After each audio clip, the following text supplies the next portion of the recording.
আগামী 30 দিনে মা কালী বা ভোলে বাবার কি বার্তা আছে তোমাদের জন্য, তার আগে অবশ্যই চ্যানেলটাকে লাইক শেয়ার আর সাবস্ক্রাইব করে দিও। মা কালী আর ভোলে বাবার কি বার্তা আছে তোমাদের জন্য। দেখো, বলছে যে ব্লেসিং অফ স্পিরিচুয়াল অ্যাওয়ারনেস, ঠিক আছে। ইউনিভার্স তোমাকে স্পিরিচুয়ালি করছে আরও, ঠিক আছে।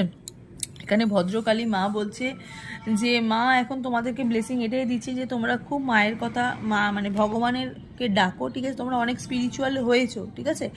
আরও তোমাদেরকে স্পিরিচুয়ালভাবে আরও আরও একটু স্পিরিচুয়াল হতে বলছে, এবং কিছু ঠকবাজ মানুষ তোমাদের জীবনে কিন্তু আসতে পারে, সেখান থেকে কিন্তু তোমরা একটুখানি সাবধানে থেকো, হ্যাঁ। যারা স্পিরিচুয়ালি তোমাদের কিন্তু অনেক ক্ষতি করতে পারে, ঠিক আছে। তারা কিন্তু অনেক তোমাদেরকে মাথায় টুপি পরাতে পারে, ওকে। তো সেই জায়গা থেকে অবশ্যই কিন্তু একটুখানি সাবধানতা অবলম্বন করো। আর এখানে মা তারা বলছে যে ব্লেসিং অফ বিজনেস সাকসেস, তোমরা যে বিজনেসটা করছো, ঠিক আছে, যে ব্যবসাটা করছো, সেটা ছোট হোক বড় হোক, সেক্ষেত্রেও তোমাদের